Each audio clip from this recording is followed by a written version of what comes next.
Hello everybody, welcome to the Redmen TV and your match build-up show ahead of Liverpool taking on Arsenal this Sunday at Anfield. Massive game, far too early in the season for such a big game, but here we are.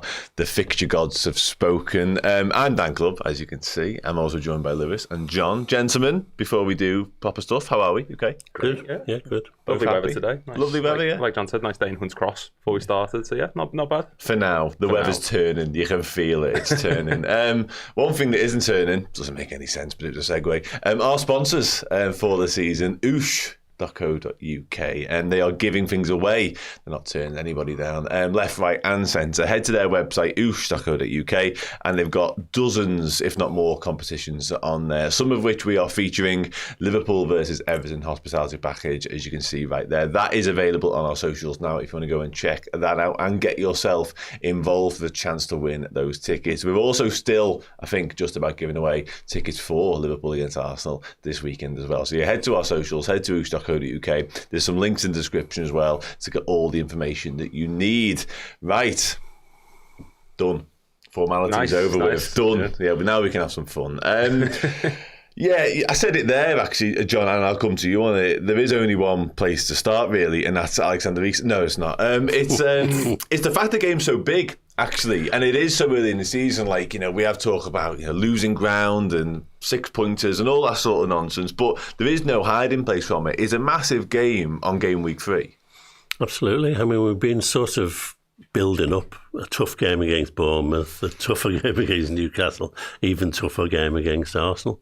I suppose you've got to play them sometime, so it just seems ridiculous that it's a 4-pointer or 6-pointer these days, and it's you've hardly woken up, and of course then having got to all that, they then have an international break just to make it worse. Oh, yeah, that's exactly it, isn't it? I mean, I'm a big believer in you play everyone twice. Anyone who's watched our fixture reaction shows will notice that A, I'm very rarely on them, and B, when I am on them, I just say, play everyone twice. But there are also little wrinkles and little sort of fixture congestion periods within that where it is particularly treacherous or particularly easy or whatever. I always look at like Christmas and Boxing Day myself. But yeah, I'll come to you on it, Lewis, as well. Like, Liverpool in particular feel like we're still sort of finding our way into the season. There's still lots of things to be fixed and honed, and obviously loads of new signings, maybe some more to be added to the mix before the window closes on Monday night. But yeah, as fixtures go in August still, this is the biggie. Yeah, it's been a hard start, no doubt. Like I said, there's teething issues. There's a lot of players still embedding themselves. There's a couple of injuries here and there. But, if I asked you, would you rather play Arsenal this early in the season or later on when it's crunch time? I think most people would say probably a bit early on because at least you've sort of got the ground to make up. Like when we lost to Arsenal a couple of seasons ago, it was a bit further in. It felt like the world was ending at a point. And there's a lot of things that we need to sort out going in, not only just going forward this season, just going into this match, because it is a massive one. Like John said, it is essentially a 6-pointer. And Arsenal have shown this season that they're not afraid to go for it. They've had a great start, so we really can't be complacent with it. No, absolutely. And listen, we're all talking from a Liverpool point of view, obviously, but Arsenal will be looking on the flip of their side and go, but Anfield, game week 3. You know what I mean? And you said it there, they are the early pace setters with us and Spurs, of course. Arsenal can't lead the way due to goal difference, and that's in no small part, basically all down to their 5-0 demolition of Leeds last weekend. They got over the line 1-0 against Manchester United. Not convincing in that game, John, I think it's fair to say, but ultimately, we've spoken for years about finding ways to win, and Arsenal have done that in style, and they've done that by gutting one out a little bit as well. Well, they've always got the one trick, haven't they? The corners, and they, if they're struggling for a goal, there's always a possibility if they get a corner, and that's how they scrape past United, and it's how they got started against Leeds. I mean, it's what they do, and of course we're awful against set pieces at the moment because our defence has just not been at the races, has it? So that's a worry going into, unless Canate wakes up for this game, we've got a real set of problems. Particularly with Kerkez is so short. He's not giving you anything in the air if things are coming in. Canate is essential, really.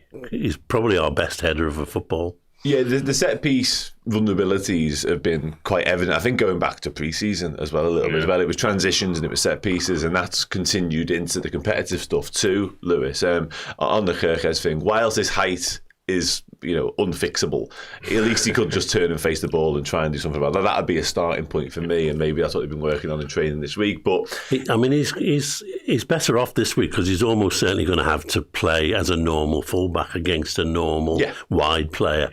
He's not, he's had a few problems in the first 2 games.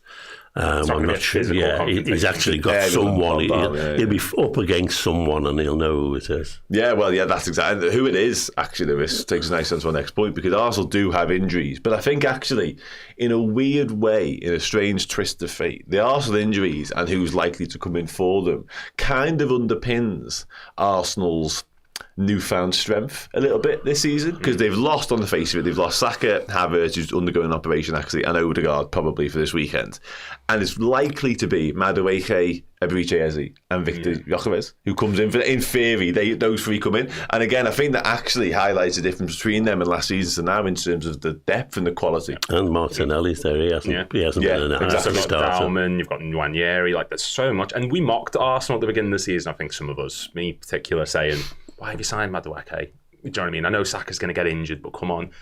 It's paying off straight away because he's straight into the team. And Madueke, in the past 365 days, he's in the top 1% for every winger in Europe, in the top 5 leagues for progressive carries, top 4% for touches in the attack and penalty areas, registered 8.09. He is a threat. He's a threat when he's on the ball. And like John said, this isn't going to be a physical battle for Kirkes. It's purely going to be a match of, can he keep up with Madueke's speed? Is he going to be able to read him? And notoriously, I think over the past couple of seasons, our left back has sort of struggled against those type of players. Andrew Robertson, Tsimikas at point. We saw it with Madueke at Chelsea. We saw it against Saka last season. So it is going to be an interesting battle. And Arsenal's newfound strength and depth, so to speak, I feel like it's going to benefit them more this match than ours. We seem to have we have a real lack of it in attacking areas as it stands. So the longer this game drags on, that comment before about the late start is going to prove dividend in this match. It's going to play huge because we can't be complacent. We have to get this done as quick as possible, because I think the longer this drags on, the more Arsenal are able to bring on those players like a Marino, like a Dalman, like a Nwaneri. They're going to grow into the match more and cause more attacking problems. Yeah, and ultimately, John referenced it a moment ago, the fact that Arsenal, when they are struggling to find a way or a breakthrough in a game, often it is the set piece. And again, we've had our own issues dealing with them. And I think the Leeds game was an example. Although they end up doing it 5-0, the floodgate only open via a set piece, John, as you rightly referenced. They get over the line via one at Old Trafford, of course, but it can be, sometimes you just need a goal to change a game, no matter what the circumstances. So you're right, we're going to have to be absolutely guarded against that, because whilst we may be in it, it only takes one moment, one proper delivery and one header from Saliba, whoever it may be, then we've got an issue. In terms of the danger men, then I'll come to you on this, John. Again, missing key players there, but they're likely to be replaced. Do you see the attacking players as the main threat in this one, or do you see the likes of Saliba, Gabriel? No, I mean, they've become a bit of a one-trick pony, haven't they, Arsenal? It's corners, and Timber scored 2 against Leeds.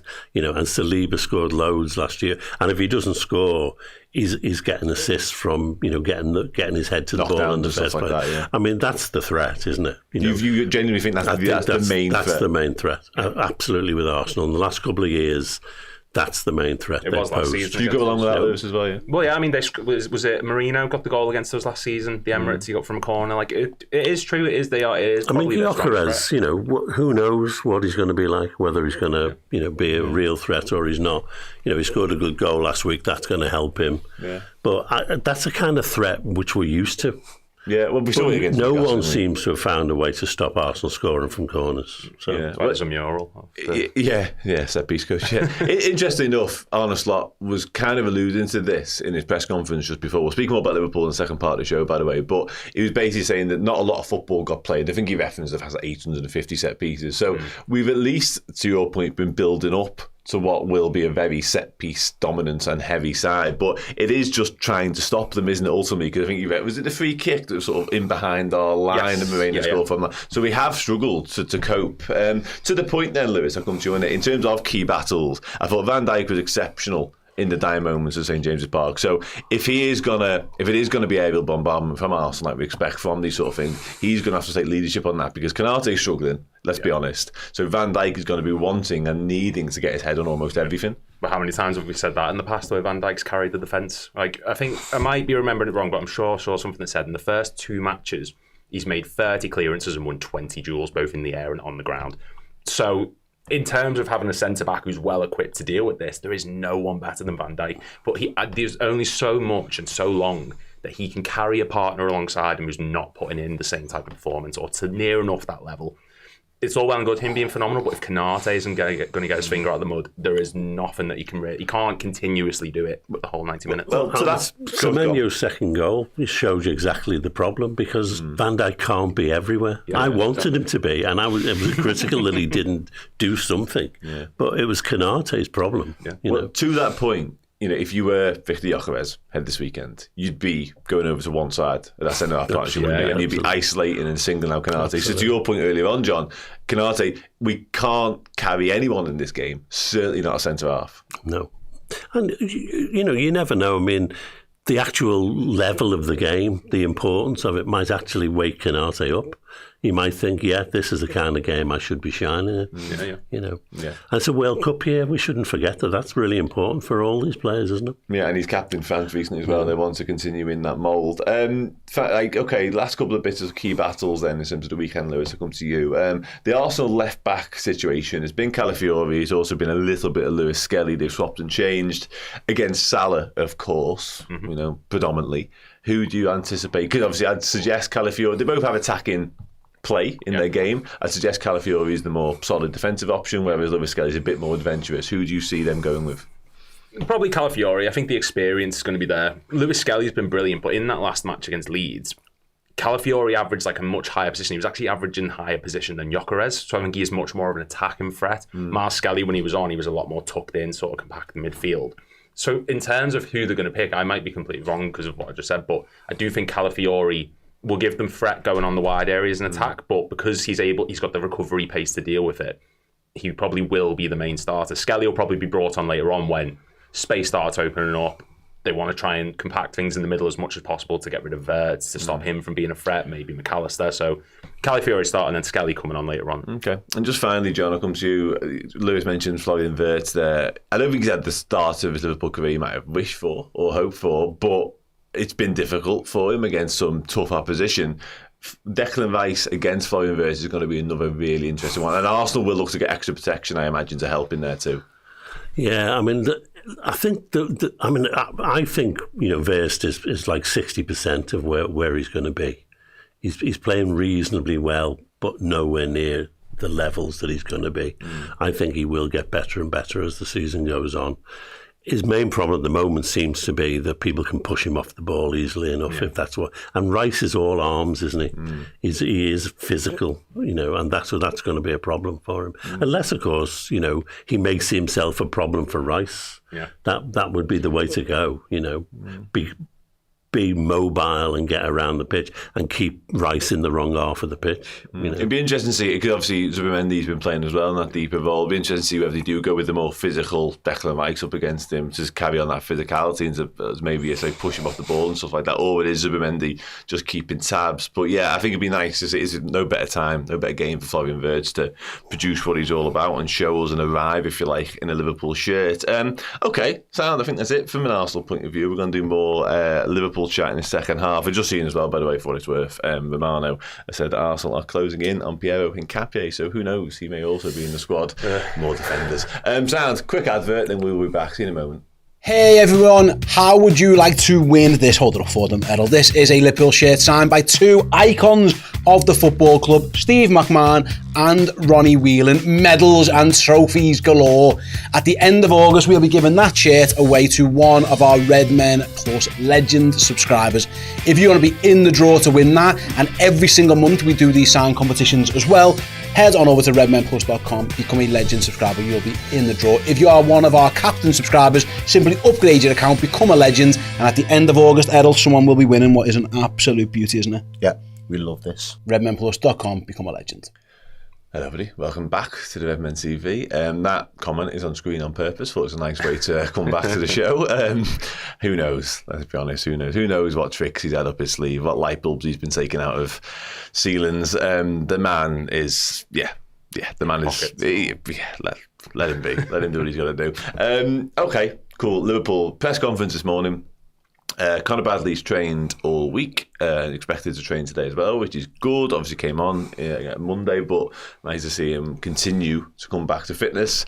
Alexis McAllister back in training, John, as well. Virgil van Dijk's okay post Anthony Gordon studs, which is wonderful news as well. And no fresh injury concerns, which is really, really positive, especially after one in particular quite gruelling encounters up in the northeast. So yeah, I think in terms of health, we're in a decent place, really, John. Yeah, it's nice, isn't it? I mean, his problems now are problems of who he leaves out rather than problems of who the hell he gets to fill in.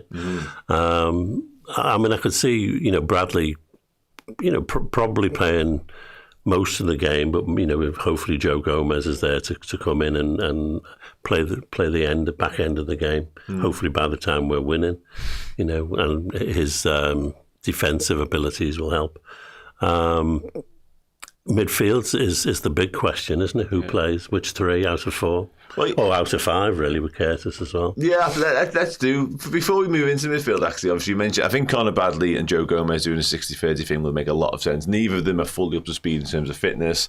John rightly says there, if we are winning the game, bringing on a more defensive-minded and a centre-back by trade will help aerially as well in Joe Gomez, if you can get him onto the pitch for the final half an hour right back. Left back, Lewis, is there a conversation to even be had here? I mean, probably not, but I understand why people are maybe calling for Robertson, but it's a bit of a heavy game for him to get thrown straight back into, saying, right, go on, deal with Madueke, who we struggled against at points last season, deal with Nwaneri if he comes on, for example. So I think Kirkes needs to be given the benefit of the doubt. I know he's not been amazing. I know he's been pretty poor since he came in. But like you said before, this isn't a physical confrontation as such. This is just, can you keep up with the pace? Can you offer space down that left-hand side? Can you create something? And I think of the two, Kirkes is probably going to have that little bit of extra recovery pace on him, which we're going to need, especially if Madueke is trying to get in behind, especially if Arsenal stretches the way like they did against Leeds and United. So yeah, Kirkes is probably the best chance. I just don't want to get into this thing of it. Get him out ASAP. No, and there's no two ways about it in terms of attributes and where they're at in their career. Kirkes is the go-to. Kirkes is the absolute. Well, if you looked at Robbo's performance when he came on against Bournemouth, there's no question that Kirkes will play. He just doesn't have the pace to cope with the people he'd come up against on Sunday. What he does have, though, John, is the experience and the know-how of these sorts of games. There's no doubt. Yeah, I mean that is his big strength at the moment, which is it says a lot that his strength is his experience and not his pace and his ability to get up and down the pitch, because he can't. Yeah. He was caught out of position twice for 2 goals against Bournemouth, and he was only on the pitch for half an hour. Yeah. And I just don't think against Arsenal you can afford to do that. So a no-brainer. I mean, the other thing is Kirkes. We bought him. He was the best left back in the country last year. He hasn't become a bad fullback. He's just struggling to cope with a new setup and find his right positioning. His first game, he was all over the place in terms of positioning.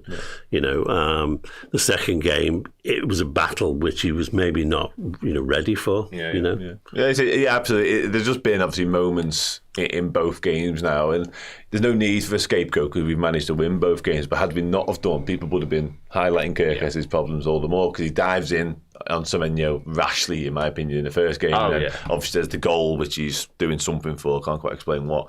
In the other day, somebody here asked what about Leone talking about throwing people in the deep end. Like Arsenal for an 18-year-old who's got 20-odd Serie A appearances under his belt. Like, clearly a talent and clearly one we think very highly of, but I don't see him anywhere near the start. It's a kind of game Quanta would have come in for. That's true. Yeah, that is true. And he got hooked for far less than Konate's been staying on the pitch with. Yeah, absolutely that as well. Right, okay, let's move into the midfield then, shall we? It is, as John rightly references, Lewis, it is sort of 3 from 5, stroke 6, if you like, isn't it? I mean, there's probably the ideal ones. We mentioned McAllister being back in training, which is a positive. How ready he is for 90, I would question personally, but yeah, pick them. right, there's a thought process in my head where I think that Curtis Jones might have earned the right to start this one. Because as much as people like to give him flack because he's not the prettiest on the eye, doesn't do the most, like, he's not the greatest midfielder ever. He was good against Newcastle at slowing down the play, at just making sure that we kept hold of the ball. He won all his ground duels. He won 7 of 7. Both his dribble attempts were successful. He put in 4 tackles. He slowed the game down at times when we needed to. At Anfield, Arsenal coming to us, they're not going to fear us, let's be honest. I think they've proven that the squad they've got and the way they've been going about things, they're going to go for it. Having someone like Jones alongside Gravenberch just to keep possession, make sure that we're in control of the ball. McAllister's thrown straight into this to compete against Rice, Ødegaard, Zubimendi, the likes of them. Might be a bit of a heavy one for him to start with. So I'd start off Jones, see how things are going, bring Maka on later on as a reinforcement if you need to push forward, if you need someone else who can dictate play. And then keep Gravenberch in alongside him and Wirtz in front of him. You can't drop Wirtz at this moment. Gravenberch, Jones, Flavian Wirtz. Yeah. Okay, John? Gravenberch and Wirtz are both going to start. Okay. And I think it's just a question of who's going to get the other spot. And I can't believe that a fully fit McAllister for me starts every time, but I'm not so sure he's got the legs in him yet. So Szoboszlai has to start, given the form he's been in. Well, interestingly enough, obviously his form on Monday night was from right back, and there was early calls, and granted they've died off a little since, but there was early calls for him to stay in that position, because I thought he was brilliant, by the way. He obviously, that isn't likely to happen now. Conor Bradley's back, probably fit and available. Joe Gomez is closer to being ready for more minutes as well, but he was brilliant. I'll come back to this. Tom Szoboszlai, a little bit, unfair not to pick him, maybe? No, maybe. I think in the first 2 games which we've seen of Szoboszlai and Wirtz together, very few. It's pre-season and Palace and Bournemouth. I just don't think they seem to complement each other very well at the moment. It feels like they're both trying to do the exact same thing, and whoever's the other side of that double pivot seems to get left on their own. And like I said, Arsenal before, their midfield is very compact, and I just think if you've got Szoboszlai and Wirtz both trying to not bomb forward, but trying to press, push forward, you may leave Gravenberch a little bit exposed. I just think having Jones there, someone who operates a bit deeper, just gives you that extra layer of support. You can build up from the back a bit better with him. I love Szoboszlai. It's not a criticism on him at all, but like you said, his performance the other day came at right back, not midfield. And so far, when he has been in midfield this season, I think he was all right against Palace, but then against Bournemouth, when he came on, got pushed into midfield again, and we just seemed to struggle a little bit. So I don't know. I just don't think him and Wirtz at the moment particularly complement one another in the same way that I think Jones could maybe allow Wirtz freedom up front to control play. Okay, John, and you think he's a must pick? I think he is. Given his energy and his power, I think that's going to be necessary in midfield. I mean, Jones, he does everything brilliantly, but makes no great impact on the game for me. Yeah. And he's the kind of guy I would be bringing on when we want to just get a grip of the game and kill it, if you like. Come on and control the last, game management for the last 20 minutes is what I see him as probably being best at. But he's been playing very well. I don't, no doubt about it. But we're going to have this conversation every week because Szoboszlai, Jones, McAllister, they're all going to be good enough to play. For me, McAllister would play every game, and I don't know what you then do with Szoboszlai and Jones, but that's not my problem. No, you're right to reference it though, because it is going to be a conversation that gets had, and it's just the embarrassment of riches Liverpool have in that midfield department when they're all fit and fine, and it will be based on fitness, and opposition will dictate sometimes as well, I'm sure, but form will hopefully be the deciding factor in terms of who plays. But you're right to mention and reference game management there, because Liverpool have been really poor at that so far this season. Got away with one unsustainably, in my opinion, twice actually now. But having the likes of, we've mentioned already, Joe Gomez, Andy Robertson, experienced leaders, lads who've been around the block and then some, plus Curtis Jones, having those on the bench, if they are indeed on the bench, to come on, Lewis, potentially, if Liverpool do find ourselves 2-0 up, 1-0 up, even whatever, for the final half an hour, 35 minutes, 20, whatever it may be, is really, really good. Really strong position to be in. Yeah, it's massive. And like you said, if Szoboszlai does start, not only you've got Jones, you've got McAllister who can come on as well. We're spoiled for choice in the midfield, not so much in the back, but there's still a few options there. It's just up front where we lack depth at the minute. But in terms of people you can bring on into the centre of the pitch, there's a lot of energy. And Szoboszlai last season, the Emirates came on, made a massive impact. The only other thing I can think of is Jones, in my opinion, he turns up in these big games. He did it against Chelsea. He's done it against Arsenal. He's done it against Tottenham in the past. He's done it against City. Like, I just think in these matches, he sort of understands the occasion. And I just think he's someone who, if you do bring him on, if you do start him, he tends to perform well in these type of matches. And that's why I'm confident in whether he starts or comes on, he'll make an impact. I agree. The game, was it Granit Xhaka blew it up by doing what he did? I thought Curtis Jones was exceptional on that game. There's Chelsea game last year as well, where he's unbelievable as well. Like, he does tend to come to the fore in these sorts of matches. I completely agree with that. The comment a moment ago I had on screen didn't agree so much with that. Neil McCoy, who's gone with Gomez left back, Leone right back. I mean, like, make of that what you will. Kirk has his brain dead, and Rubbish Jones plays Liverpool lose. So I'm not an expert. This is why I'm not a Redmen. There's that in for you. Okay. And somebody else mentions Vitaro Endo to come on and close the game as well. One place, John, we don't have options, and it feels almost, pointless asking this question. The front line picks itself. Yeah, and then it's only a question of who comes on to replace Ekitike after an hour. May I suggest the Swedish fella? Oh yes.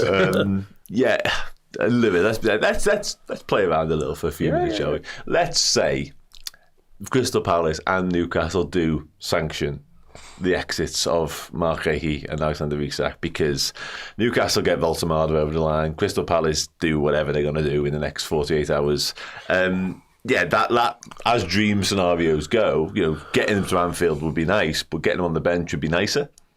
I think I'll be too drunk to watch the match if that happens, mate. Look, I completely agree. And when Ekitike's come off in the first 3 matches, we struggle. We struggle up top. His work when he comes deep as a false nine, so to speak. Like, he built up his goal against Newcastle, did against Palace. Like, he's an effective player both in the middle and the top. And when he comes off, we do lose a massive part of our attacking threat. So having that option to bring on that isn't Chiesa being forced to play through the middle, that isn't Rio and Gamoa having to come on, and love him to death. He's been brilliant. But we need more options up top. And having an Isak come on in this match, not only does it represent what he can do on the pitch, but if you're Arsenal, imagine later on in the match, you're thinking, we're grinding this out at Anfield, or we're putting in a fight, and then Isak comes on, the fear of God must go into you, and you must have a moment where you think, oh God, it just gets worse and worse. So please get it done. If Gahey was in, and it's a long stretch, say if he got signed today, for example, could there be a possible world where he would start alongside Van Dijk, or do you think that might be a bit too soon? No, I think it's fanciful to suggest going to win the I don't think it would. I'm just some people's heads. Even if we sign them before Sunday, there's not a chance they're getting on the pitch. Just for talking sake, good fun. I have these horrid visions of Isak being a bit like Thor in Endgame, where he's gone to seed and he's rotten drunk all the time. He's sat in a dark room. Well, they met him in his house. Don't know what the state of the house was. It could have been an absolute shit show. So I think he's going to take a while to get up to speed, isn't it? You don't want to ruin his career before it's even started by throwing him in before he's fit. Let's just hope the deals get sanctioned. I do think having Gay there would be terrific for Canate, because he really does need a rocket. He needs that kick up the arse.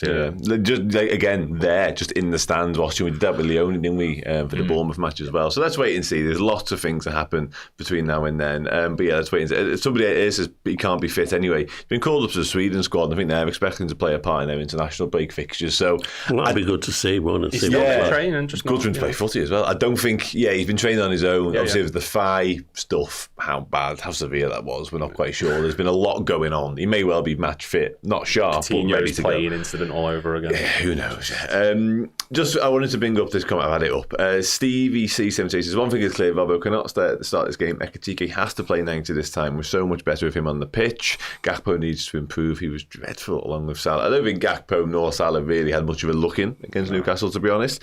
Ekitike has been exceptional, but interestingly enough, you mentioned that there has to play 90. One thing Arne Slot referenced this morning that he needs to improve is his match fitness. And I think by that he means not just being available, being able to do 90 at that intensity, because you made a reference to the Bundesliga and the step up in intensity there. Also, Europa League, the Champions League is going to add a new dimension, another new level. So these are all learnings for the likes of Ekitike, Flavian Wirtz, obviously Frimpong, who we know has fell foul of it already. There is something to that, and the international break will come as blessed relief ever so slightly for a couple of these. But Lewis, you said it earlier on, these are still some players learning on the job and understanding what the Premier League's all about. Yeah, definitely. And some have learned better than others. You know, like I said, Ekitike, 3 goals, 3 games, and he got the assist against Bournemouth, wasn't it? So, yeah, I agree. I think maybe the full 90 minutes for him is probably the best idea at the moment if there is no one to bring on. It's a gamble, it's a push, I know, but these are the type of matches where you need people to just go that extra mile and just keep pushing, because this is massive. It's one of the biggest games we're going to play this season. The game itself will dictate a lot, I think. You know, if we need a goal, well, why are you taking Ekitike off? Yeah. Because there's no one else really to bring on who was likely to score. Yeah. So, yeah. It's a difficult one because obviously he's likely to be dictated to by sports science, as managers are these days when it comes to how many minutes people can play and what have you, and red zones and all that sort of stuff, because there isn't, to the point, an out centre forward in the wings, really, as it stands right now. Jadon Danns would be the go-to, and he hasn't featured in a first team squad at all this season. He's playing under 21 stuff. You mentioned earlier on the Chiesa and Gamoa heroics. Again, how sustainable is that? Just quickly, I've got a comment on screen. You can see Paul Joyce has been tweeting, as he often does. Unsurprisingly, actually, and there's a show I've just recorded upstairs that will vouch for this. RB Leipzig have made direct contact with Liverpool over Harvey Elliott as they line up a replacement for Xavi Simons, who looks poised to join Tottenham Hotspur. Goes on to say that Kostas Tsimikas also closing in on a loan move to AS Roma. So those of you who were hoping Kostas Tsimikas would feature against Arsenal may be disappointed. I can imagine there aren't loads of you. But Harvey Elliott, while I've got you both live in studio, John, I'll come to you on it first. Again, no huge shock that there might be some movement on Harvey Elliott's future, but I think the closer we got to the deadline, naturally, the more we all just believed that he'd be a Liverpool player come Tuesday, but maybe not.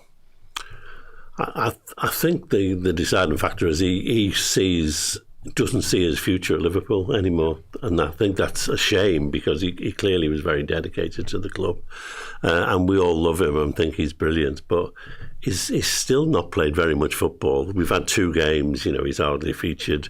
He must see the writing on the wall, so it's inevitable that he's going to go, isn't it? Yeah, it felt it, like I say, for a long time, but then the slow moving of the Xavi Simons deal maybe thought, okay, Harvey Elliott might be a Liverpool player, like I say. Surprised that no Premier League club have come. Well, I said this yesterday to Paul Gorse. I thought there'd be a queue of clubs waiting around the corner to sign Harvey Elliott, but there just hasn't. There will have been inquiries and obviously some suitors, and maybe the asking price was too much, who knows. But yeah, Lewis, I'll get your take on it as well, because I was fortunate enough to have a quick word with Harvey over in Hong Kong, and he basically brought up the fact, unprompted, that he did have to be selfish and think about his career, because didn't play enough minutes, in his opinion, last season nor the year before, if you go by what Jurgen Klopp said. And then we go and sign Florian Wirtz. Like, it did feel like, again, to use John's words, the writing might have been on the wall for him, and here we are. Yeah, and it's disappointing because we've seen worse players stick around for far too long. And Harvey Elliott's someone who he's got all the potential in the world, and he's come up in such big, like that PSG goal will go down in history. Understandably, he didn't get through, but what a moment for him and for his family and the club. If he go wherever he goes, he'll absolutely smash it. And I think it's a bit of a daft sort of mindset, but good on him for having the courage to say, look, I love this club, I'd love to stay here, but I've got to think of my career. Most people would just be happy to just say, right, I'm okay with a few minutes here and there. It's the club I support, happy to do it. He's thinking of his future, and he's got a shot at this England team in a World Cup year. He's got all the talent in the Bundesliga. We saw Jadon Sancho before he went to United. Well, he was brilliant in there under 21s, wasn't he? Exactly. He's got such a wide skill set, and I understand defensively he maybe doesn't put out what Slot wants. If this was a Jurgen Klopp team, I have no doubt it'd be a first teamer. Yeah, he'd be absolutely fighting for the first team. Ultimately, he's a very attack man. He's a creative force, and he wants to be on the ball, he wants to make things happen, the defensive stuff. And what I will say about him, physically he may lack defensively in terms of his height, in terms of his pace a little bit as well, but in terms of commitment wise and the willingness and the desire to do it, not a single second of that. So I love Harvey. I would have loved for more of him to stay at Liverpool, but again, I think the betterment of his own career is probably time, and again, his England chances most definitely as well. And if you think about last week, we were all raving about Rio coming on and being a 16-year-old. Well, that was Harvey Elliott. Exactly. 5 or 6 years ago, that was him. Yeah. And so he can see his career petering out, and even when we, so he's got to get moving again. Even when we've been struggling, he's not come on. He's not got a lot of minutes, even though we've been up against it against Bournemouth, going from 2-up to 2-all, and struggling against Newcastle. He's not even got a sniff. So it just says all you need to, really. Yeah, and I think that for his words, the Leipzig move would be a great one for him. You mentioned obviously the Bundesliga stuff. Loads of young players have gone over there and really thrived. Somebody here mentions slap a buyback on Harvey. We've set precedent for doing that all summer long, really, so I can imagine we might do likewise with Harvey. And again, wish him all the best if indeed that move does come to pass. Right, wonderful. Let's do some score predictions, shall we? This is a good point as well. Jurgen Klopp is currently the overlord of all Red Bull clubs, isn't he? So a slight linking back up with Jurgen there for Harvey potentially. Right, score predictions. Get them in the chat, and while you do that, I will ask the two gentlemen next to me. Oh, yeah, good luck. John. It's difficult because I think times are different, but I mean, I would normally just say 2-1 because I think they'll get a corner and they'll score, and we will score at least 2 because that's what we do. I also have this feeling that the way this season's going, that it could end up 4-2 or 4-3. Yeah. I like the latter, the 4. I just don't see Arsenal conceding 4 ever. Well, I've often thought that and then seen it happen. So yeah, no, of course, isn't it? It's not out of the realms of possibility. It's just the way we're playing at the moment. Is we're conceding goals, but we're scoring more. Yeah. And even though it's Arsenal, I could see madness happening. But again, it's more likely to be 2-1. But yeah, okay. Yeah, Lewis. I'm gonna be humble here. I think 2-2. Oh, Lewis. I know. I'm sorry. I'm just boo me. Used to that. Like, it's just, I don't know. I think with this Arsenal team, I'm expecting a sort of similar game to what we saw at the Emirates last season. I do think it's going to be a struggle, not just for them, but I think it is going to be for us. Those set pieces, like you said before, are going to decide so much. And like we saw against Newcastle, when they kept their midfield compact and tight, we had to lump the ball over the top. And the ball's going over the top to 2 of the best centre-backs in Europe and one of the best defensive lines that arguably the Premier League scene. So I just think it's going to be a real battle, and I just think 2-2 is going to share the bragging rights out and just keep this stretched.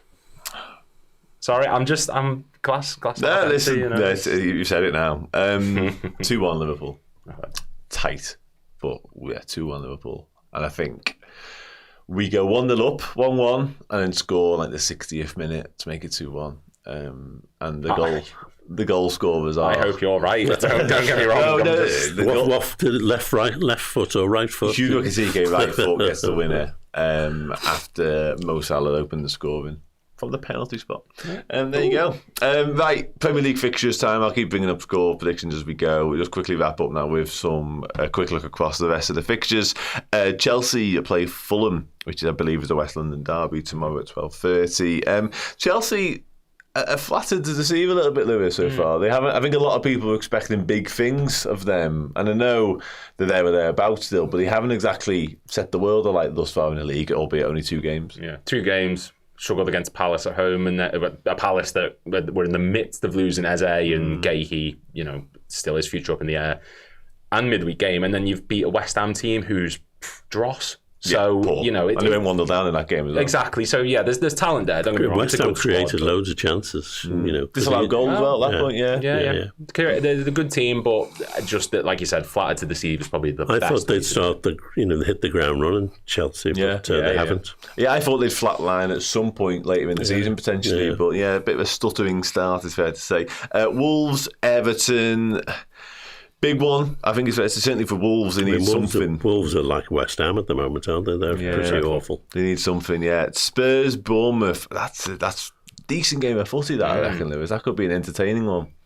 In my head, I've got like a high score draw for that. Like a 3-3. Yeah, like something daft. Yeah. Bournemouth are going to really go for it in that one, I think. Yeah. And speaking of big games, massive game for Ruben Amorim at Old Trafford, John. Man United, Burnley. I'll put it to you straight. Anything but a win, he's gone in international break, isn't he? I would think so, yeah. And Burnley's came up on the back of a good defence, didn't they? Didn't start off this season like that. I think, was it 3-0 their first game? Yeah. So, but if they can manage to keep their defence, tight, then United are going to struggle. Well, Dr. United may well help them keep a clean sheet because their only goal this year has come from a wicked deflection and a goal against Fulham. So, yeah, let's hope so anyway, because I would love nothing more than to see Burnley get something from that. Yeah, grim that one, if you pardon the pun. Sunderland, Brentford. Loads of red and white going on there. Goals maybe. Keith Andrews probably could do with some more points on the board. Leeds against Newcastle United. Now, a Newcastle United that may doubt they'll have Voltemada in the squad by then. Almost certainly won't, actually, looking at it. That to me, Lewis, I don't say banana skin, but Leeds at home, if they're going to have any chance of survival, home games are going to be crucial for them. I mean, that Everton match in particular was battered Everton, but they didn't do anything with it really until that late penalty. So that's going to be their undoing, and I think Newcastle are going to turn up and showcase how to attack while also scoring goals. I do think Leeds will struggle. It's the game we'll see the difference between someone coming up and someone who's established in the Premiership. In the top half of the Premiership as well. Okay, interesting. Yeah. I've got high hopes for Leeds in that. I must admit. I just think a Newcastle who are going through it a little bit in a minute. They were very good Monday night. They were better than us for large parts of the game, but obviously injuries, suspensions, maybe taking their toll ever so slightly. Again, if I was a Leeds fan, if I was that way inclined, I'd be looking at that going, there's no better time really to try and take these on. Brighton, Man City. Man City obviously beaten last week by Spurs, and Brighton have caused them major problems in recent times. So that, to me, at Brighton especially, not easy for City, that. No, I could easily see Brighton winning that one. I don't think City are what they were at all. I think they might rue the day they signed this super centre forward. That's all they've got. Okay, who'd have thought they'd rue the day they'd sign 50 goal a year Erling Haaland? It's no more goals than they always. No, you're right. You're right. It's just divvied out in a different way. They concentrated them in one guy. Yeah, it's a fair point. Nottingham Forest, West Ham. Lewis, we'll quickly touch upon that one because, to the point, there's loads of upheaval at Forest. Nuno, Edu, Marinakis, all seemingly at each other. That Spider-Man meme where they just all look ready to go. And West Ham, we mentioned it already, like in the doldrums, it's fair to say. We mentioned Amorim under pressure with his job. Graham Potter likewise. Forest win that and comfortably. They could swap, couldn't they? Wasn't Amorim? They could well swap, yeah. One of those two. I believe Jose Mourinho's have been sacked as well, hasn't he? So, one of those two is getting Mourinho 100%. So is that the battle to have Jose Mourinho as a manager? That's the battle for the special Winner one. takes Jose or loser takes Jose? Probably loser takes Jose. Loser takes Jose. Yeah. Okay. West Ham, I think, lose that one, and I do think he's gone. And Amorim are gone on the same. A bit of bold call, but same international break. If United lose, Amorim and Potter both gone. Yeah. It took ages last year to get off first second in the sack race. Who was the first last season? I can't even remember it. Was it not Ten Hag? Was it Ten Hag? In like the second international break, I think. I'm sure it was, yeah. But I'm sure it took a while. I think the year before, Lopetegui at Wolves, like the day before the season. So that was like instantaneous. But I'm sure last year it took ages to get off first sacking. But as you say, I think I'd be amazed if either Amorim or Potter survive defeats there, to be honest. And likewise, Nuno, not because of performances, just because of the unrest seemingly at the City ground. Final fixture beyond ours, John, Aston Villa, Crystal Palace. I think Villa could probably do a showing what they're all about a little bit. Because again, I thought they were really good last year, and maybe not so much so far. Crystal Palace are a difficult side to play, but Villa just haven't started the season, have they? No. I mean, last season I thought they were up and coming and were going to get better and better. They've got a good manager, got some good players, and they just don't seem to be at the races yet. Yeah. No, interesting. Okay, sound right. That's us, I think. Wonderful. Happy days. Happy days. Wonderful. I'm just checking my comments. Everything's fine. South, thank you very much, gentlemen. No, thank you. Appreciate you joining us. Everybody else, thanks for watching. Thanks for commenting. Thanks for listening. Take care. Enjoy your weekend. We'll be back on Sunday, of course, for Watch Along. Get this right. Myself, Errol and Steve are in situ. Don't at me if I'm wrong, but I'm pretty sure it's us three. Take care. I'll see you then.